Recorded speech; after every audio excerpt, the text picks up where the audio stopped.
So the big opportunity here is the fact that we've got just over 4,000 new cases of cancer every year from cigarette smoking. So, that's 4,000 cancers every year that needn't be here.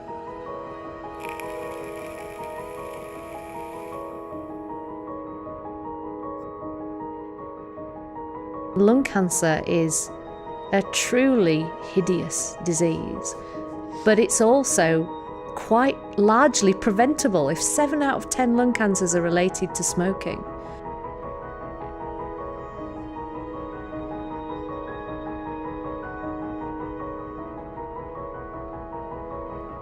We've got real life proof of the harm of smoking coming into our clinics week after week after week. Today I have seen, in just this afternoon, 6 patients with lung cancer, all of whom have smoked in the past. The view that I have is that we're looking for a tobacco-free future, not necessarily a nicotine-free future. Everybody has to judge it based on what they think will keep them away from smoking. Cigarettes themselves contain about 6,000 different dangerous chemicals. And if we think about that, there isn't much that we would put into our body that contains 6,000 chemicals. We've been following the evidence for some time, and what's increasingly clear is that vaping is far less harmful than smoking. To switch your smoking fully to using an e-cigarette is a dramatic change in what you're doing to your body in terms of harm that you're taking on board.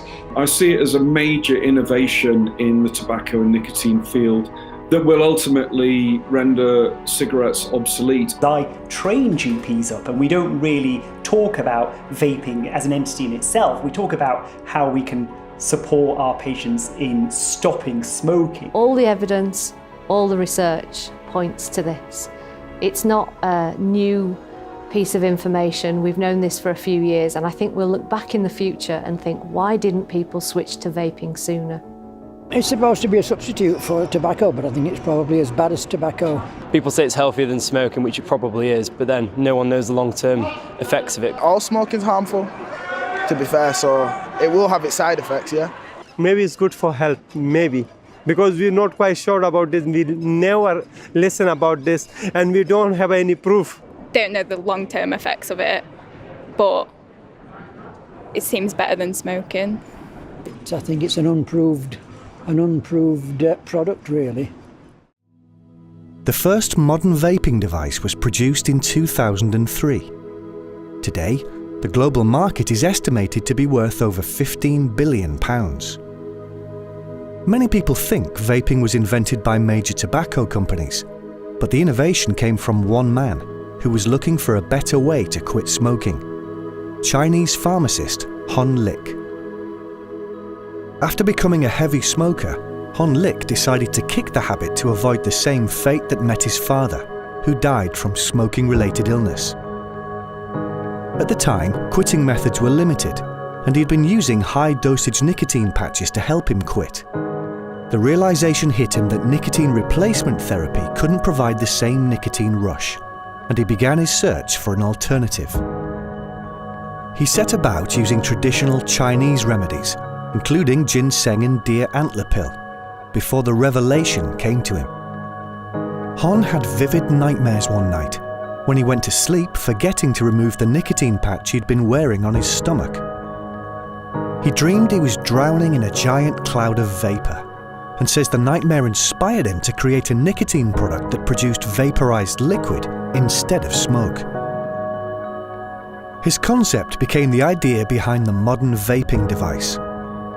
It was one that was to prove controversial, sparking health warnings, polarizing opinions, and ultimately creating a culture of mistrust. But what was fueling the fears?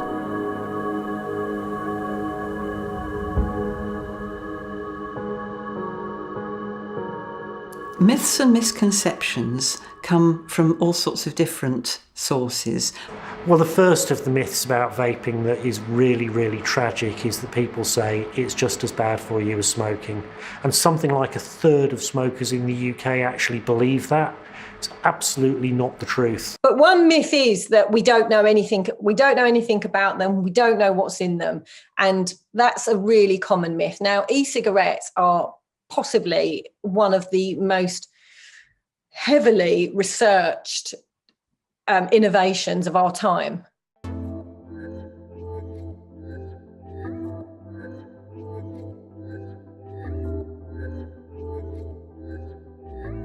Public perceptions are getting more and more out of kilter with the evidence.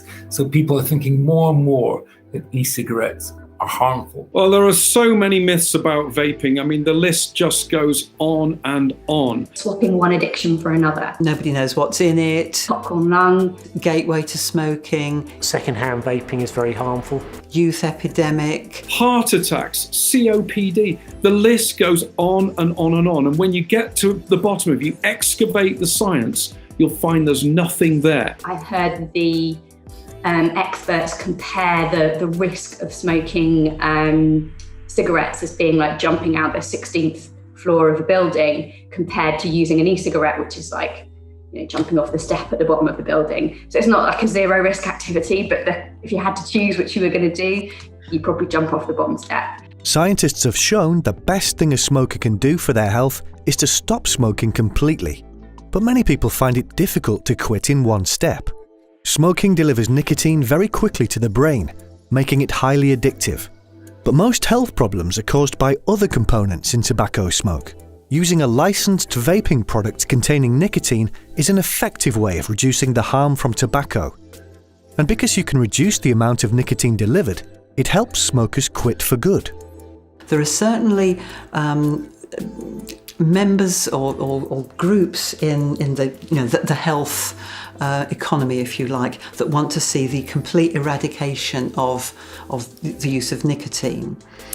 But you've also got the media who love a bad news story. Sensationalism is the game now, and even the supposedly respectable journals do this, and they all have their own way of doing. If it's the Guardian, it's an industry conspiracy. If it's the Telegraph or Mail, it's some kind of horrendous health effect. They sell their papers, they get you to click onto their websites, buy a shocking headline, and e-cigarettes help smokers to quit. Doesn't work. Whether the public can trust what they're reading on vaping really depends on what they're reading. Some journalists and outlets do this really well, some don't. I think talking about media portrayals of anything is probably rather difficult at the moment. We are absolutely living in a post-truth age. You can't stop the deluge of misinformation coming across the Atlantic. It gets picked up by our journalists, our news outlets. People read American publications.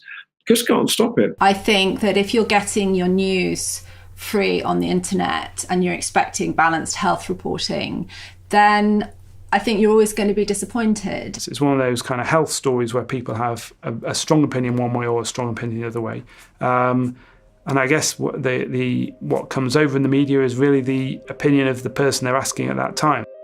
For years, the media has shared worrying stories about vaping. But what evidence are these stories based on? Public Health England disputes many of the stories and the science that prompts them. The government body wants smokers to switch to vaping products to help them quit combustible cigarettes. In late 2018, they released this film to present the dangers of smoking compared to vaping.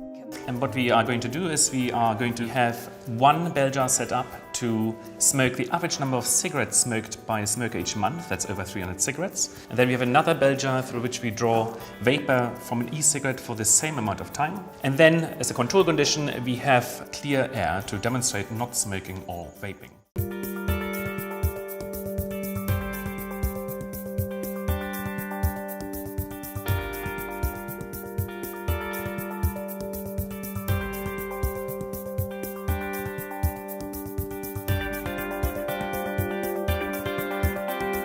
And here we have the bell jar through which we had 300 cigarettes smoked. I mean, it just is so revolting. Look at this, that's just the inside of the jar. Here, a lump of tar. So that's what's going on inside your lungs. And now we're going to cut this tube. And look at that. There's loads of it. And this is only after 1 month. So is this what's happening inside our bodies when we smoke? It's certainly a good indication. So now let's have a look at the e-cigarette. Let's just see. A little bit of vapour, water vapour. That's the only one that's really got much in the way of colour. Just feels wet. My research shows that e-cigarettes are significantly less harmful than cigarettes, as this experiment shows. Only a few months after the film was released, a photo taken by an American teen went viral as she launched a campaign to stop vaping. Seema Herman posted a photo of herself on social media from her hospital bed after waking from a medically induced coma. She had been treated for pneumonia and lung failure. Vaping hit the headlines and created a health scare as thousands of cases like Seema's emerged in America and made the world news. There's an urgent health concern tonight in the vaping crisis. Healthy Texas teenager suddenly unable to breathe. The CDC is looking into more than 450 cases of illnesses potentially linked to vaping. But investigators looking into the links between vaping and lung damage in the US found a black market at work. There was a huge amount of interest during 2019 in vaping-related lung injury, particularly in the US. So recently, we had the Avali, the lung injury cases that were in the US. And early on, and unfortunately still now, they were attributed to e-cigarettes. And it came out of the blue, and it hadn't been there for long periods, and then over a very short period of time it was. Several of the United States had decriminalised or actually legalised and licensed cannabis products. Most of those cannabis products contain THC. And of course it did cause lung injury because it was cut with something called vitamin E acetate. And we saw reporting about thousands of injuries and 60 deaths, and that was seen as a vaping story, not as a sort of tainted product story. Patients were saying, no, I never vaped anything like that, I was only using nicotine. It's because the insurance system in the United States wouldn't allow a claim if they said that they were using an illicit substance. That wasn't inconsequential. So we did see highly publicised negative scare stories, vapes causing lung injury, vapes causing death. So we didn't see the same thing in the UK at all. The media storm that followed this did not distinguish the difference between cannabis-containing products, which had THC in them, and vaping products, which people were using to give up nicotine. And that conflation of the two products meant the vaping got a very, very bad press in the USA. And the US independent vape sector was pretty well destroyed by what followed. Public perception of e-cigarettes before and after, actually, people's perceptions of e-cigarettes did get worse. The knock-ons in the UK was that we stopped seeing new customers. It is very unfortunate, and I think it will just take time for people to become a little bit more confident that actually these products are really well regulated in Britain, and that what was being smoked in America was something quite different.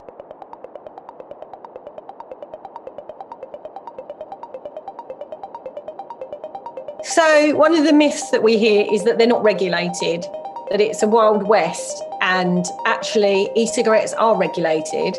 The limit to strengths, limit to bottle size, what has to be on the outside of the package, what's inside the bottle as well. The most important of the regulations in terms of protecting vapors are to make sure that e-liquids are properly produced.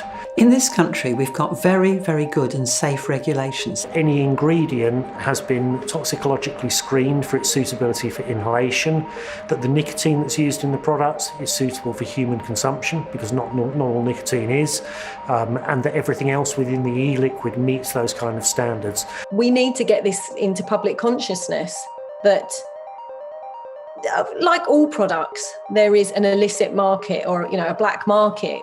There are lower quality products. We find this across, all products. It's not something that's exclusive to e-cigarettes.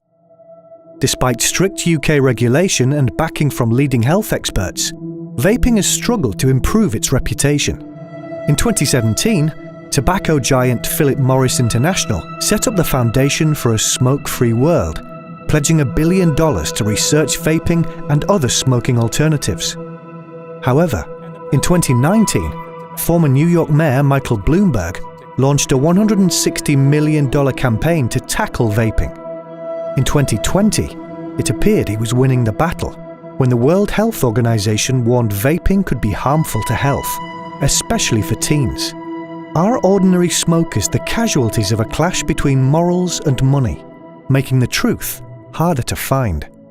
So this organisation called Foundation for a Smoke-Free World, and they have been set up fully funded by Philip Morris International, so the makers of Marlboro. And they have a remit to do research and promote harm reduction agenda. And it's been very problematic because this is entirely funded by one of the world's biggest tobacco companies, and their agenda therefore is called into question. Mike Bloomberg is an American billionaire, financial services tycoon, and he's set up a foundation called Bloomberg Philanthropies, which funds tobacco control around the world, and so far he's spent in excess of $1 billion. There is a battle there, and sometimes it's about morals rather than health. And that worries me, that if people take a moralistic stance on nicotine, then they are denying people who actually need to stop smoking a way out of their smoking habit. We've proven in the UK that using nicotine, using other alternative forms of nicotine, can have a really positive impact on reducing harm and reducing the tobacco epidemic. And there are many countries in which pursuing that approach would be useful. The problem with Mr. Bloomberg is that he's a vaping prohibitionist. He was when he had a brief run for president early in 2020, he went on the record to the New York Times saying he thought vaping products should be banned outright. The involvement of big tobacco companies does raise people's suspicions, and rightly so. I mean, the tobacco industry has behaved appallingly. Some authorities will say that tobacco harm reduction is a good thing because it reduces the harm from smoked tobacco. Others, like the WHO, for instance, the World Health Organization, want to ban any nicotine product that isn't actually medical. The World Health Organization position is a difficult one to understand. The World Health Organization are very conservative. They think that for nations that ban vaping, that's a reasonable position. And they see countries like the UK that are very positive about vaping as having overstepped the mark. Now, I have a problem with that, and many in my field do, that it's actually almost saying that if you don't quit the right way, if you don't quit our way, then don't bother quitting at all. I think it's a position of a long history of working in tobacco control with a tobacco industry that has been working against them at times. But I think at some point they need to embrace tobacco harm reduction rather than just working on nicotine use has to be driven out completely. It doesn't. What needs to be driven out is the harm of smoking. Cigarette smoke contains over 6,000 chemicals. At least 69 of those could cause cancer. In comparison, vaping products typically contain nicotine, propylene glycol, vegetable glycerin, and flavourings. These key ingredients have not been associated with any serious risk. The components of cigarette smoke that are harmful to our health are either absent in vapour or are present at tiny percentages compared to cigarette smoke. So why is there so much mistrust in vaping products and their contents? Nobody's saying e-cigarettes are totally risk-free. Of course they're not. You're inhaling some chemicals into your lungs. But it's about comparing the risk to smoking. And that's the distinction that really needs to be made. It's worth thinking about in terms of toxins that are in the vapour rather than the liquid. There are only 4 that are of interest, the principal 2 of those being formaldehyde and acetaldehyde. They appear at less than 1/100th of the level they appear in cigarette smoke. The advantage of vaping is in harm reduction from smoking. People who do not smoke at all should not start vaping, in particular teenagers. At the current time, at least in the UK, it looks like the young people that are vaping are also those young people that have smoked or potentially would have smoked. We have seen no epidemic of e-cigarette use among youth in the UK. The fact is, kids do risky things. So the question is, how risky are these things? And, how much effort should you put in to stop them? What is important is that we balance this risk of making the products unattractive or unavailable to young people while not making the products unattractive and unavailable to some of our most disadvantaged smokers. You've got to be careful that you don't kill the golden goose, that you put so much effort into, quotes, protecting kids from vaping, that you make it impossible for adults, so you make it difficult for adults to use vaping as an alternative to smoking. Yorkshire Cancer Research spoke to 100 people across the county to find out what they thought about vaping. Only 56% agreed with the statement that vaping is safer than smoking. 89% think messages around the risks of vaping are unclear to the general public. More than 2 out of 5 people have seen or heard worrying news about vaping on topics such as popcorn lung, unknown long-term effects on lungs, being a gateway to smoking, harmful chemicals, and exploding devices. Only 30% think that vaping should be promoted as a stop smoking tool. And 2 out of 3 people feel that there is not enough information on vaping for smokers to make an informed decision about quitting methods. Scientists have helped us understand the dangers of cigarettes and how vaping could reduce the harms smokers do to their bodies without having to withdraw from nicotine. But there have also been well-publicised studies that suggest vaping is harmful to health. How valid are these studies? And are they misleading people into believing vaping may be more harmful than it is?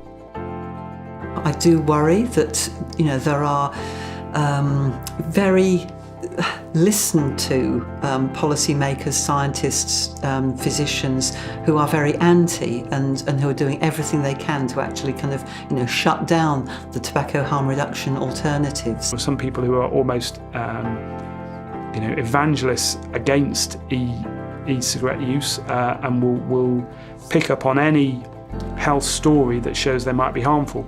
The media scare stories are just that. They're just scare stories. They are the final link in a chain of irresponsibility that starts with the research community constantly exaggerating and spinning its findings to create sensational stories. The researchers want this news coverage, gets them notoriety, and it helps them to get grants. There are studies that almost seem to be designed to show harms. Sometimes there will be a paper, for example, where e-cigarette smoke is blown on some cells in a petri dish. Zebrafish embryos or something like that, put them in a petri dish, douse them with a load of nicotine liquid and, strangely find that they don't do ever so well. That's extrapolated from a kind of basic science experiment to a kind of health message. You shouldn't use e-cigarettes because, look, we've done this. They probably wouldn't do ever so well if you put chilli sauce in either. But, people are quite happy to use chilli sauce. Here in the UK, we're very blessed. And there's some really good, rigorous research looking at how e-cigarettes can help people to quit smoking, different kinds of smokers. We've got, in Britain anyway, we have particularly good scientists who I think understand this area well. They understand the benefits. They're not paralysed by relatively minor or inconsequential risks, but they're seized by the opportunities, and that's a good thing.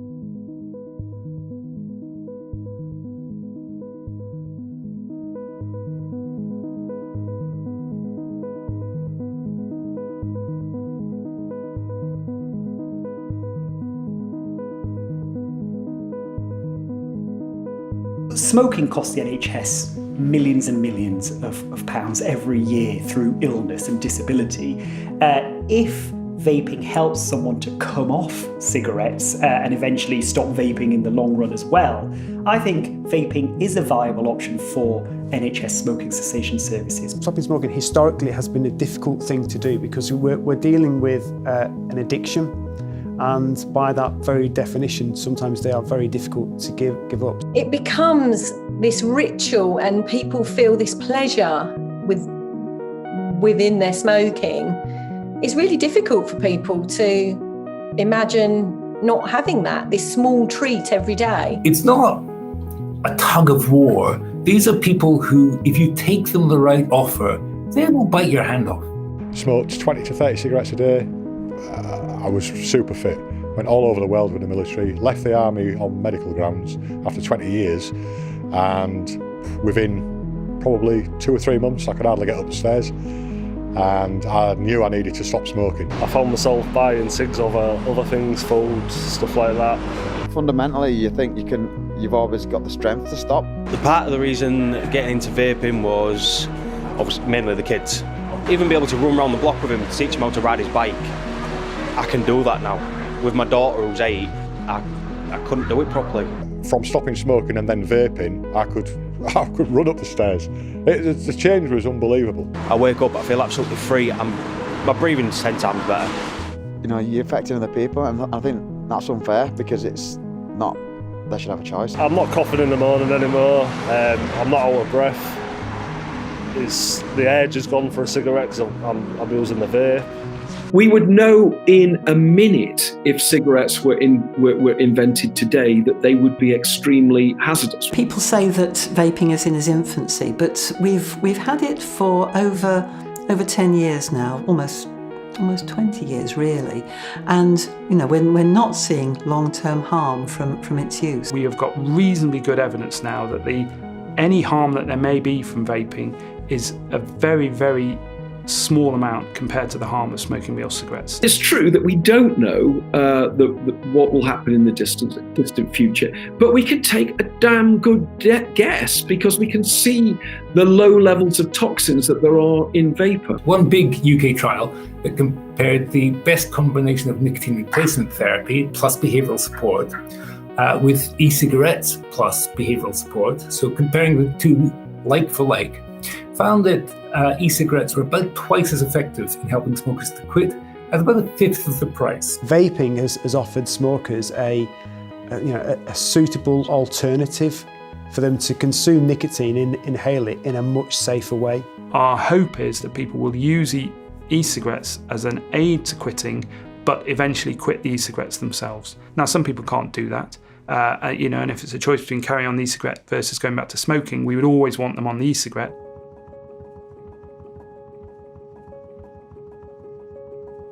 The government has said that we want to make smoking obsolete. We want to get to a point within just a decade where people just don't smoke anymore, that smoking really is history. You have to remember that tobacco smoking is not a reasonable amount of harm. Tobacco smoking kills more than half of the people who do it for their lifetime. That's not a reasonable harm. Pretty well anything has to be better than that. So what are you going to do? You're already quite attached to your cigarettes. You're at a certain age, they've not killed you yet. Why switch? That is what some people tell us. Why switch? The message is very clear. Vaping is better than smoking cigarettes. A decision that an individual person makes to stop smoking almost certainly is the most important health decision they will make in their whole lives. Smoking kills 200 people in Great Britain a day. It doesn't kill, vaping does not kill 200 people in the UK a day. It's not a trivial change. It's not just like an additional new product. It will ultimately take over from the cigarette for those people who want to use nicotine. People have been a little disappointed by the last few Public Health England reviews of e-cigarettes because essentially they keep repeating the same findings and it keeps being good news. So we keep on finding that e-cigarettes are effective to help smokers to quit, and the evidence for that builds all the time. Most smokers want to stop, and they're looking for their door out of their addiction. And for each smoker, that door might be slightly different. And e-cigarettes provide a route out have provided a route out in this country for many thousands of people. And so it might work for you, so why not give it a go? So the time is now, really. We're missing an opportunity if we don't encourage people to give up smoking using vaping products. Just stop judging people that vape, and don't judge someone for maybe wanting to move over to vaping and who might not want to quit nicotine. Maybe we will come across people that will be vaping for 10 years. Now, that might not be something that a practitioner wants or recommends, but if that person feels that, well, it's that or 10 years of smoking, we have to be realistic. The vape, it sort of like took away the addiction. It was like I was still doing something with my hand. It's like smoking, but not I'm not worried what it's doing to me. After about a year or so of stopping smoking, I was waking up in the morning and there was no phlegm, there was no coughing, and I felt better in myself. I didn't feel out of breath all the time. I just felt alive, sort of thing. But I stopped smoking, I've extended my life. My dad was a smoker, my granddad was a smoker. My granddad died of emphysema. My dad died of cancer, so I was quite young. My dad was only 61. So while I was smoking, I had it in my head I won't live past my 60s. But now I'm not smoking, I'm hoping 80s, 90s.